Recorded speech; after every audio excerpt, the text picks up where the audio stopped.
Hi and welcome to Check Your Thread, the podcast that will help you sew more sustainably. My name's Zoe and I'm obsessed with sewing. I've been blogging about it for over 14 years and I'm the creator and host of the popular handmade wardrobe challenge Me Made May. But like many people, I've become increasingly concerned about the climate crisis and the way that my lifestyle contributes to it. So in this podcast, I'll be nerding out about making clothes whilst exploring how to minimise the negative impact that it may have. I really hope you'll join me in this journey. Do you ever use existing textiles as the starting point for your sewing projects? What are the benefits of refashioning for those of us who like to sew our own clothes? Today, refashioning expert Portia Lawrie is going to explain what using existing textiles can look like and what's in it for you. So how are you doing today? I'm feeling a real mixture of things right now. Excitement, because it's finally properly spring here in the UK, and also terror due to the latest Intergovernmental Panel on Climate Change report, or the IPCC report, that was published this week.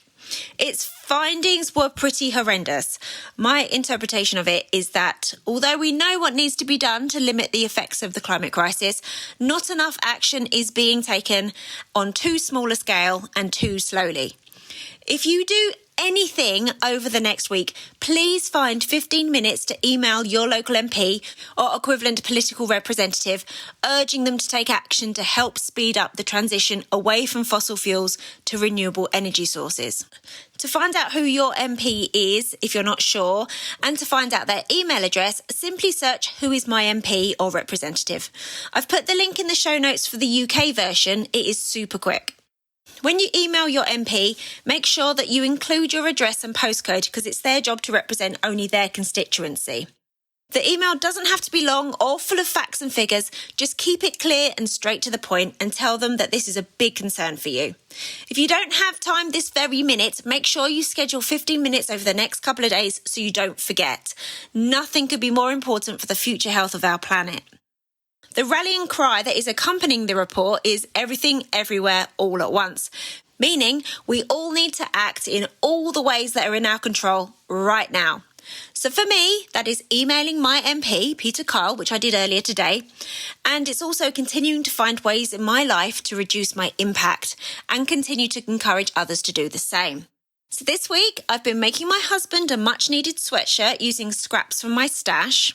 And I've been planting seeds that will hopefully help feed my family later in the year as an alternative to some supermarket produce that I otherwise would have bought, which would have been transported all over the place and wrapped in masses of plastic and would have been grown using synthetic pesticides that degrade the health of our soils for future generations.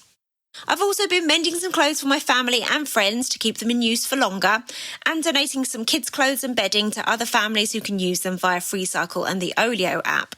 Like Noah Hirsch talked about in episode 80 recently, doing can be a source of optimism when you're feeling eco-dread. So I'd like to encourage you also to do what you can to reduce your impact, as well as emailing your MP, of course. This week, I want to send my thanks to 3 awesome people, Christina, Stacey and Rachel, who have signed up over the last week to support the podcast via Patreon. Financially supporting individuals, businesses and creators that you feel are doing good in the world is another way to do everything everywhere all at once. So if you feel the ideas I try to spread via this podcast are important and you can afford a few quid each month, please consider signing up as well. The link is in the show notes in your podcast app right now, or you can find it on the website checkyourthread.com, or you could go to patreon.com/checkyourthread to do so. So let's get into today's episode. It has taken over 80 episodes to get round to this, but this week we are finally getting properly stuck into the topic of refashioning existing textiles. We've championed the idea of using what you have and looking at unwanted clothing as a starting point for projects, but today we are finally talking to someone who is a true expert on the topic. Portia Lawrie is a talented maker who has focused her creativity on breathing new life into textiles for many years. She's been exploring the possibilities of and the methods for reusing clothing and other items and has worked tirelessly to promote the idea to other makers through various avenues. And now she's published a book. It's called The Refashioned Wardrobe and it was published by Search Press here in the UK last week. It is a phenomenal book that is truly packed with information and ideas. It's clear that she's poured all her hard-won nuggets of knowledge into this book, and I'm very happy to be able to help her get the word out about it. One thing to mention about this episode, we do talk a lot about charity shopping clothes to refashion, even though they were in quite good condition. 10 years on, that's now something that Portia and I would no longer do and no longer think is a good course of action. So please don't message us about that. Anyway, I know you're going to love this conversation, and I do plan to have Portia back again in the future to talk a bit more about the nuts and bolts of actually doing refashioning. But anyway, as usual, loads of links in the show notes on the website checkyourthread.com. Don't forget to email your MP and enjoy.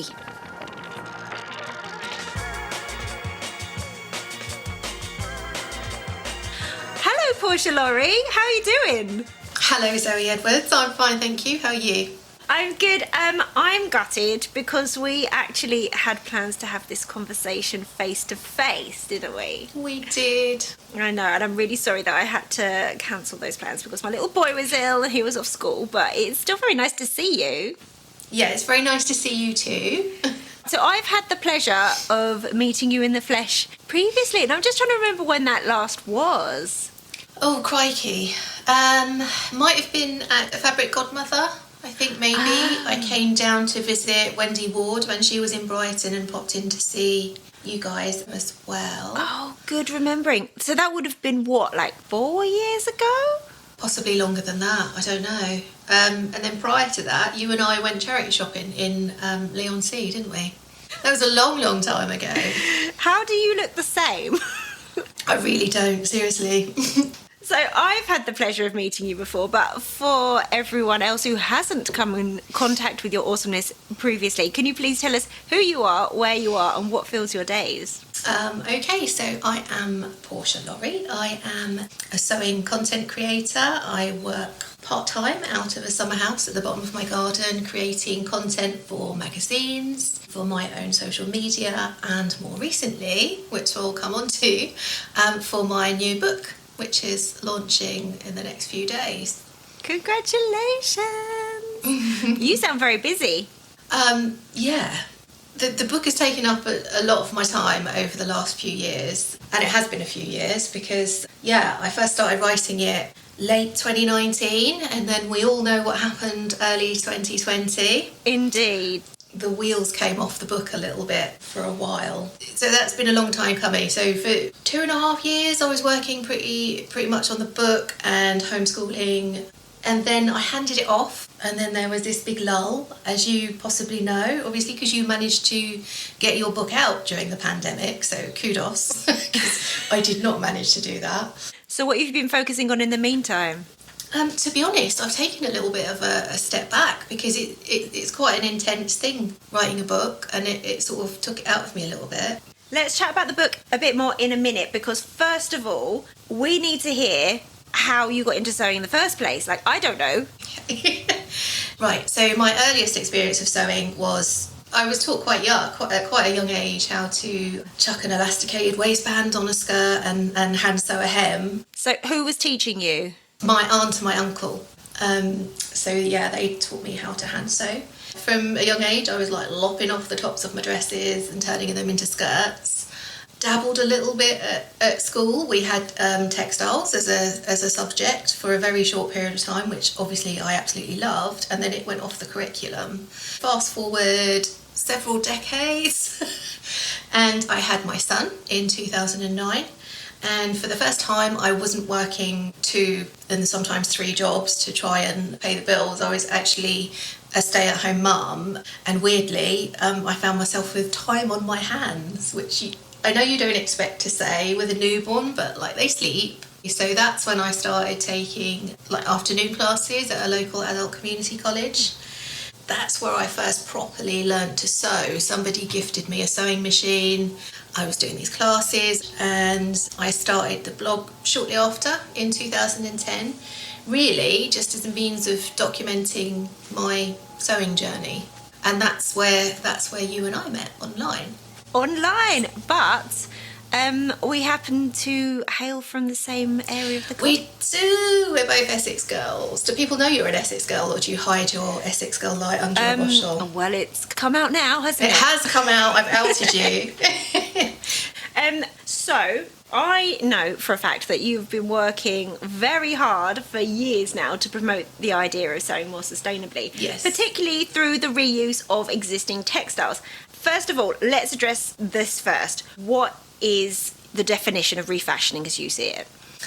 For me, it's reusing any kind of textile. And that can mean, flat fabric in the form of curtains or bed linens, or it can mean garments. And I class refashioning as anything that reuses those kinds of things that you find in charity shops or in your own wardrobes, turning all of those things from unloved into something that's loved and used again. So anything really from altering a garment slightly right up to completely remaking it. It's a broad church. Yeah, absolutely. Yeah. So basic alteration, shortening, taking stuff in, even dyeing, embellishing, right the way up to complete deconstruction and harvesting of fabric to create something completely from scratch. I love that really broad definition because I feel that there is so much potential within that. Like you can go in any direction. Yeah. And it's not like, oh, I'm doing it wrong. Like you can do anything, depending on your creativity, but depending on your goals, depending on the time you've got, your skills. You can take things in any direction and you are refashioning, and that is something to be proud of, isn't it? Absolutely. And you're keeping textiles in circulation and, most importantly, out of landfill. Which is the end goal of refashioning, really, is to keep these textiles that have, had such an environmental impact in their creation in the first place, is to keep them being useful for as long as possible. Yes, all for that. So I was thinking, refashioning in all its glory, in all its forms, must have been something that was much more common when ready-to-wear or ready-made garments were kind of more expensive than they often are today. But I kind of feel like it's often a tack that's kind of overlooked by a lot of sewers today, don't you think? What, refashioning? I think when people think of I'm a sewer, they think of choosing a pattern, going to the fabric shop, buying the amount of fabric that the pattern says to make. Yeah, and that's exactly why I started Refashioners in the first place, because obviously, Zoe, I agree with you. I've always seen refashioning as a legitimate form of the craft. And I didn't feel that people, as you say, viewed it that way. And really, that's what the Refashioners set out to do, was to sort of encourage people to start looking at refashioning as a branch of dressmaking. So how did you get into it? How did you discover it as a form of sewing? So for a while I was buying and selling vintage clothing on eBay, in the eBay heyday, where you could actually make some money doing that. I would always find really gorgeous vintage pieces that I would think, oh God, I'd really love to wear that, or I like it but it's not quite wearable in its current form, and I sort of lacked the skills to do anything about that. So that's where the classes came in. I started to find stuff for myself in charity shops and be able to start adapting it. I think my first sort of obsession, if you like, was skinifying jeans. I'd find jeans that fit me in the waist and the hip, because I have a weird waist to hip ratio.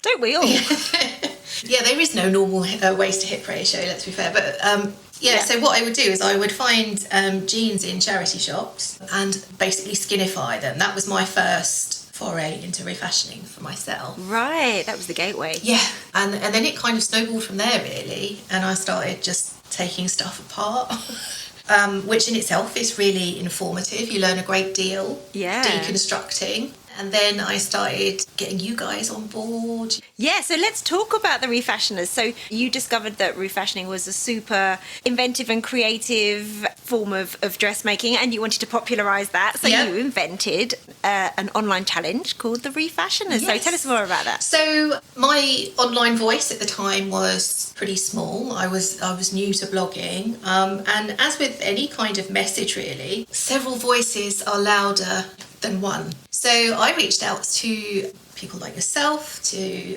Tilly, to Karen from Did You Make That? And the initial form of the challenge was me being a bit of an evil person, going and find some really, really challenging garments from charity shops and posting them out to you. I don't know if you remember this. I remember, you sent me a kilt. I did. I was like, what am I going to do with this? What is she doing to me? And you made that amazing pencil skirt, do you remember, with the Yes. kick pleats at the back? It was beautiful. So I because often with kilts the very front bit is plain and not actually pleated, isn't Yes. it? So I cut the front of the pencil skirt from that plain section, and I used a section of the pleated bit for the back part. If I can recall, I then stitched the pleats down a bit more so that then they kind of kicked out at the back like a kind of fishtail. Yeah, I remember it. And then I reapplied the buckles as a kind of decorative feature on the hip area. Yeah, it was really, really successful. And then Karen, I sent her, oh my God, a purple velvet man's shirt, which she turned into the cutest little bolero jacket. Oh my God, this is really bringing back a lot of memories. I remember that. Yeah, and Tilly's little lace top with a little Peter Pan collar. Oh, hers was so pretty. Yeah, that was really cute. Well, they were all great. But yeah, so the first iteration was me sort of going down to the post office and sending you stuff with like a little evil laugh and waiting for you all to send me messages going, what the hell have you done? What the hell have you sent me? And then when it got a little bit larger and I started to take like more people, because I think we only did it for a week, the first one, which was 2011. The next one was bigger and it started to get a little bit too much for me to actually... It would get really expensive. It's a lot of shopping as well. So yeah, that's when it changed to we used to call them bloggers, I suppose, or influencers now. To actually go out and pick their own items according to a particular theme. So for subsequent years, we focused on men's shirts with Get Shirty, the Refashioners Get Shirty. I remember there was a year when we bought a shirt and then posted it to somebody else. Yes. Oh yes, we did. We did a swap, didn't we? Yes, I remember choosing a beautiful Bara shirt and sending it to Elisa Lex. And she didn't receive it, so then I went out and bought another one. Oh. And then eventually she received both. I'd forgotten about that. I forgot. Yes, we did a swap for a while as well, didn't we? Yeah, and she made a beautiful ruffle kind of sleeveless top. It was like sun top. It was so pretty. Yes, I remember that, yeah. And then we did denim, and our hashtag was genius. And then we did suits, which was suits you. Oh, and Wendy Ward made the most amazing coat. Oh my God, yes. I really want that. The colour blocked Yes. wool coat, yeah. I mean, the skill that went into that. So over the years we've had themes like that, and then we've done a slightly freer one. What did we do? We did Inspired By, where you had to pick an outfit or an iconic image and recreate that using stuff you found at home or stuff you found in the charity shop. Yeah, so yeah, we've done a lot, haven't we? Yeah. Over the years. So what must have been so interesting to see so many different people's interpretations of what refashioning can be. Yes. So for those who are a little bit wary about the idea of starting a sewing project with an existing garment instead of a flat piece of fabric, so what would you say the benefits were? Like, what would you say to somebody who's a bit like, oh, I don't know if I could do it? Well, if anything, you should be less worried about starting with an existing garment that somebody was throwing away anyway than you would be cutting into your £12 a metre fabric that you've just bought from a fabric retailer. So there's that, first of all. It's kind of like low jeopardy, if you like. If you mess it up, you haven't lost anything. You've learned something and you've attempted to keep something. You've given that fabric a new use purely by learning from that process. So it's cheaper, first of all, than going out and buying yardage. It can often be quicker if you're short on time. Sometimes simply turning a pair of jeans into a pair of shorts is a lot quicker than making a pair of denim shorts, especially from scratch. So if your skill set is still developing and you haven't quite developed the confidence to do things like fly front fastenings and complex plackets and things like that, then obviously if you're starting with an existing garment, all of those things are already done for you. So you can skip that step and still have a professional looking garment at the end of it, saving yourself time in the process. We've already touched on the idea that deconstructing a garment can teach you a lot about its construction. So, the amount of time I spent deconstructing fly front plackets taught me a great deal about how fly front plackets are constructed in the first place. Creatively, I think refashioning engages a different part of your brain than simply following a set of instructions. You're creating and designing as you go rather than being led by somebody else's creative process. So I personally find it more creative than sewing from a pattern, although sometimes I do sometimes just want to sew from a pattern and not be creative. Depends what mood you're in. You're overcoming obstacles, and that in itself is, I think, a really great thing to do, is to push yourself to overcome these obstacles. So like, if you never challenge yourself with anything, you never grow. So the fact that refashioning can be harder, depending on how complicated you want to make it, means that you're pushing yourself. And whenever you're pushing yourself, you're growing, you're going that little bit further with your skill set. Absolutely, I love that. So, okay, playing devil's advocate, on the flip side, like, what challenges does refashioning present that you wouldn't get with a flat piece of fabric? Lots. It's a lot harder. So, God, it's terrible to say. It is a lot harder. I do think it's harder than having flat fabric. You've got a lot of existing features that you have to either work around or incorporate into your design. Like, you could look at a really big suit jacket, for instance, and think that you've got, or a big shirt, and think that you've got lots and lots of fabric to work with. You can't, for instance, use certain sections of it because they've got a placket in it. So really, a usable section is only like above the placket. So that encourages you to sort of think creatively about how you use it. So really, it is things like the existing features of a garment present you with challenges to work around. You tend to have less fabric to work with in terms of width, in terms of length. There is less scope to mess it up because you haven't got, that extra half a metre of fabric to go, oh, well, I'll just cut that piece again. So, yeah, sometimes if you're going very in-depth with a refashion, it can take a lot longer than just whipping something up from flat fabric. Awesome. So you mentioned earlier that you are a sewing content creator and that you've actually been working with Simply Sewing magazine, haven't you, for quite a while now, no? Yeah, since their first issue. Oh my goodness. So what kind of projects do you write for them? So I tend to do a mix of refashioning and patternless projects for Simply Sewing. Lately, it's been more patternless. So there is a bit of crossover between, personally, I think, between refashioning and patternless projects. Yeah, so that tends to be like, start with 2 rectangles, put a shoulder slope in, add a waist tie, do this neckline, that kind of thing. Yeah. And that's been a really good relationship, actually, in terms of growing, pushing myself to keep trying new things, because I'm quite a procrastinator. So unless I've got a deadline for something, I often won't get it done. So I sit there with like ideas percolating in my head.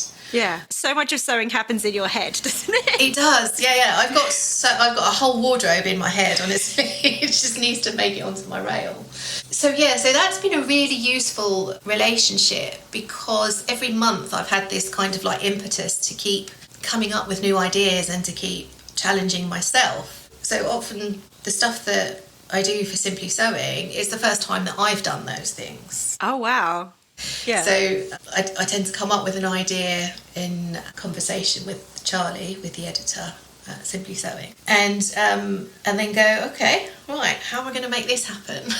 I mean, so that's kind of really exciting, I think, in that you are getting to present ideas that maybe a lot of sewers haven't been introduced to before. Do you find that, or have you had any feedback as such? They do a really good mix, actually. They do, cool. and have done really from the outset, a really good mix of traditional dressmaking and sustainable approaches like refashioning. Mainstream media doesn't drive what's happening in the sewing community, but it reflects what's happening in the sewing community. And I think like TV and magazines are, similar in that respect. So speaking of the Sewing Bee, what do you think the impact of the transformation challenges has had? Do you think it's done a lot to kind of popularise refashioning? I think anything that highlights reusing textiles is a good thing, and it was really great that they put the spotlight on that and gave that exposure. I don't know how helpful, like, what is it, 30-minute or 60-minute? It's like 90 minutes, isn't it? It's like nothing. So often people say to me, oh, you'd be so good at that challenge. I'm like, would I hell? Yeah. No, did you not hear the bit where I said I need to like think about it for 3 weeks? Yeah. But it's like it takes hours to do this stuff. So no, I wouldn't be good at that challenge. I often feel like I wish that they'd flip it around so that the transformation challenge was like the 4-hour challenge, and like the pattern challenge was 90 minutes or something. It's like, we'll see what you can do in 90 minutes with that when you've got the literal pattern there, and then give them more time for something that is a bit more creatively challenging. Yeah, it takes a lot of mulling over, doesn't it? Another question I used to get asked quite a lot was like, how do you decide what to do with a garment when you buy it? I'm like, I hang it somewhere for days, sometimes weeks, where I can see it. And then, like, every time I walk past it, I just percolate on it a little bit more. So I don't know, that wouldn't really make great TV, would it? Just you walking past with a coffee, having another little time lapse of me walking past this garment, with a cup of coffee with my dressing gown on, going, thoughtful face. So with all your experience of blogging and writing for Simply Sewing, so I guess that a book project was a logical step, no? I think so. The appetite and the interest in refashioning and reusing textiles was inevitably going to increase. Sustainability is becoming more of a pertinent issue with every minute that passes, isn't it? So true. And certainly in the last few years. For me, it did feel like an obvious evolution, to the point that prior to this particular book deal, I'd spoken to like a couple of other publishers and nothing had ever come of it. But, a few years prior to this getting off the ground, there were sort of rumblings. I mean, we got close once, didn't we? You and I did a joint proposal, didn't we? That was 9 years ago. That was over 10 years ago. I remember it went on for so long, the back and forth, yes, that in the end I was pregnant with Lola, and when it didn't pan out, I was like, probably didn't have time anyway.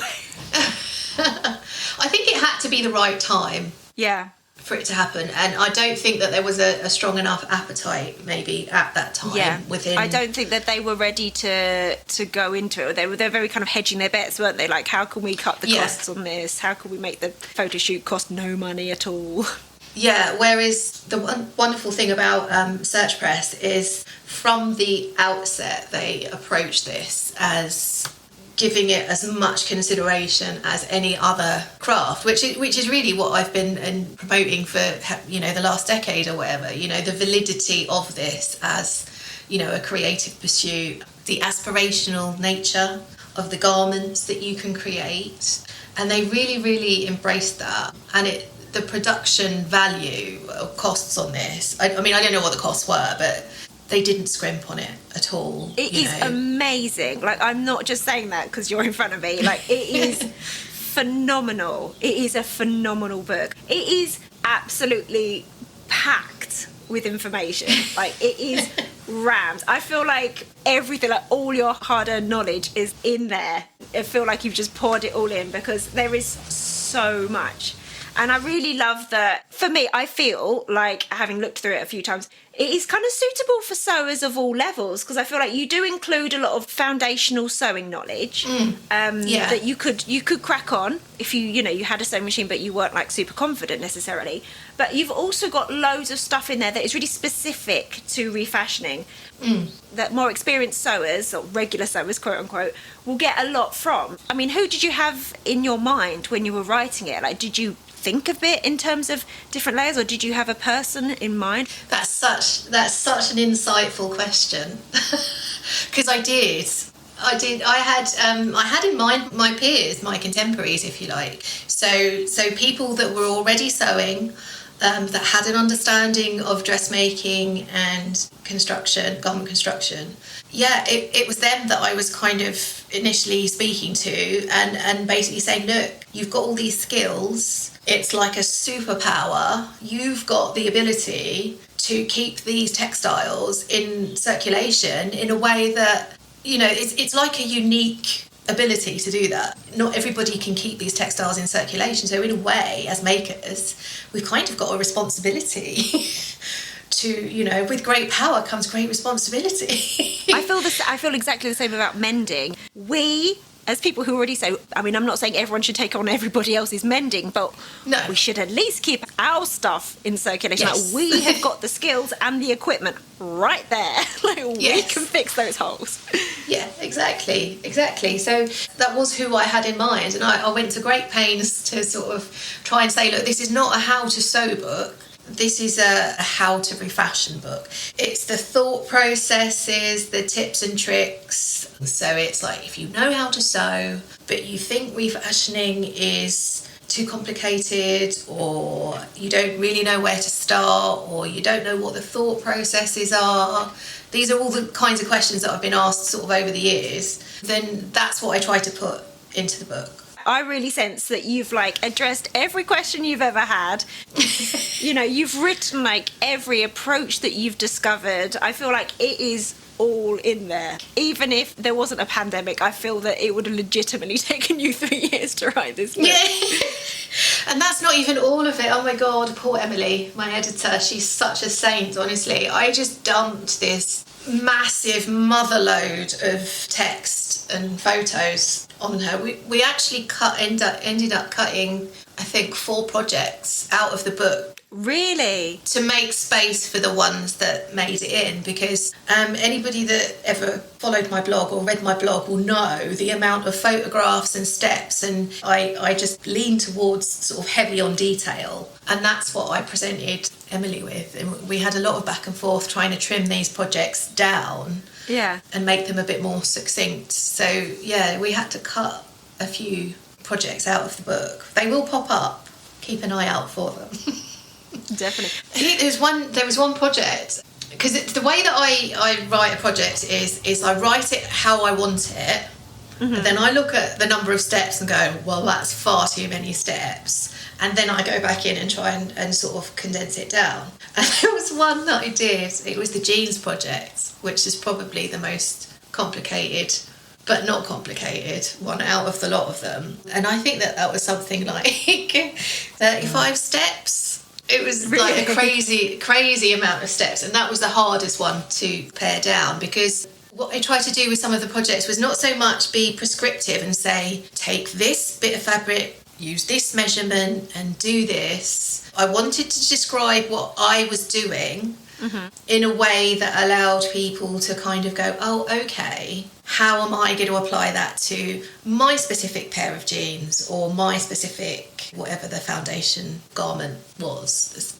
I wanted to steer away from being prescriptive and instructional and more describe the process, if that makes sense. Absolutely. I also want to talk a little bit about the look and the feel of the book as well, because it is beautiful.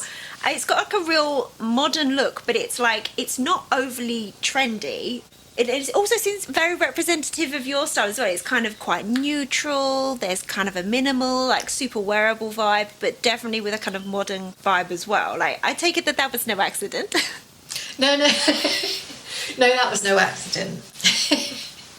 I wanted it to look aspirational. One of the things I said a long time ago on, I can't remember what interview it was, but I said I never like my clothes to scream refashion. I want them to scream nice clothes, and then somebody be surprised that they've been refashioned, if that makes sense. Absolutely. So yeah, that's always been my aesthetic, really. Minimal, neutral tones, wearable, comfortable pieces that are not overly fitted or overly styled. It's really nice, actually, that came across so clearly in the book, because I've never done something on this scale before. To see it so clearly represent me, and I've had several people say, oh my God, you can really tell that this is your work and this is your style, was really gratifying. The only thing that I did have to do was steer away from the grey, and I kept leaning towards grey garments. So at one point I'd only made grey and serge press, and Emily sort of said, do you think maybe we could chuck a little bit of colour in? What, black or white? You mean black? Yeah. So So yeah, like I conceded with like blue, which was the Whoa, the sort of denim, yeah, and but that is deliberate. It was meant to be like wardrobe basics. absolutely. And I think that works on many levels, because also I think when you are using plain neutral fabrics, you can see the process more clearly as well. Yeah. You're not being like, there's a print, I can't really see what's happening. And I think people can imagine those pieces within their wardrobe, and it's often easier to be like, right, well, I could do that, but in a brighter colour, for example, than the other way round. That's something that's really bold, that is really attention grabbing. They might immediately be like, oh, purple's not my colour or something, and then think that project is not for them. Yes. Yeah, good point. I mean, I hadn't really thought of that, but yeah, it's an excellent point. Yeah. So any of those garments really could be made to suit anybody's aesthetic. So somebody that likes much more bold colours than I do, or who likes vibrant florals, could take the quilted duster coat, for instance, is a really good example of that. Oh God, it's one of my favourites. I made that in a grey quilted throw from IKEA. But somebody else might choose to take like a really, really bold floral quilted throw, or a brocade, or something much more punchy than I have the guts to do, and kind of make it their own. Yeah, but because you presented it in that neutral grey, you can really see how you did it, and you can really get a handle on the technique much more clearly. Yeah, they're blank canvas garments in a way, that you can sort of just put your own stamp on with your own choice of fabric and colour. So I was about to ask you, but I think you may have given it away. What is your favourite project in the book? I've got a few, but I do love that quilted duster coat. I absolutely adore it. One of my other favourites is the white linen tee with the V-neck. Yeah. The back. I was really pleased and smug with myself. As you should be. It's gorgeous. What I really wanted to show with that particular project was the way you can turn pieces of a garment upside down to form different parts of a new garment. So if anybody buys the book, they'll be able to see it, and there'll be a picture going up on my Insta soon. I'm sharing all the projects individually over the next few days, but if you look out for that one, you look at the back section of that white top, and it's comprised of really unexpected parts of the original shirt, orientated in lots of different ways, but it looks intentional.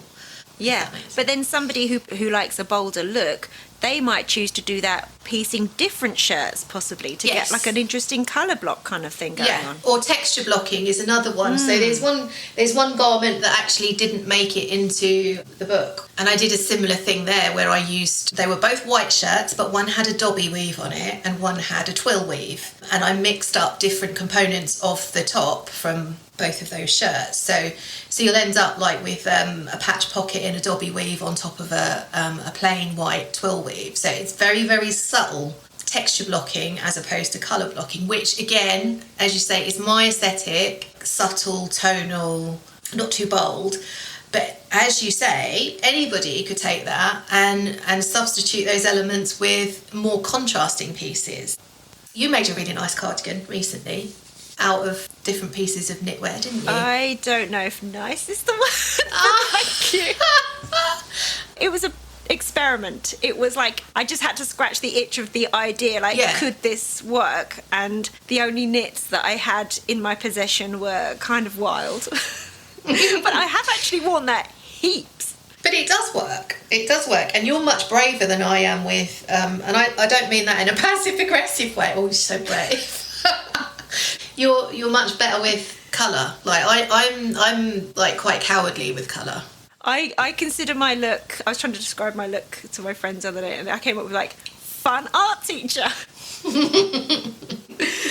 Portia, it has been so fun to talk to you, and I'm going to put every link that I can find to your amazing book, The Refashion Wardrobe. It is available in the UK from the 20th of March, so I thoroughly recommend people go and check that out.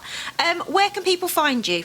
Mostly on Instagram at Portia Lawrie. We will be launching the book on the 20th, and we're going to be launching a new series of the Refashioners in the last 2 weeks of April. So Is that going to be on Instagram?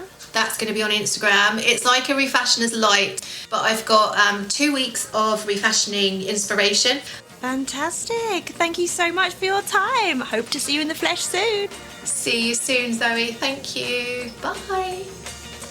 Thanks so much for listening. I really hope you enjoyed this episode and are left feeling inspired. For more info about the podcast, including show notes for this and every episode, head to checkyourthread.com. I'd love to hear from you, so if you have any comments, questions or ideas for future episodes, please get in touch by emailing zoe@checkyourthread.com or find me on Instagram @checkyourthread. Massive thanks to Patrick Potter for production support, to Sylvia Seller for the awesome logo design, and to Simon at Palm Skin Productions for the music. This ad-free podcast would not be possible without listener support, so if you feel you are able, please consider signing up to the Check Your Thread Patreon. For the equivalent of buying me a coffee each month, you'll be making it possible to continue producing regular episodes. Links can be found in the show notes and on the website checkyourthread.com. I hope you'll listen again next week. Until then, take care. Bye!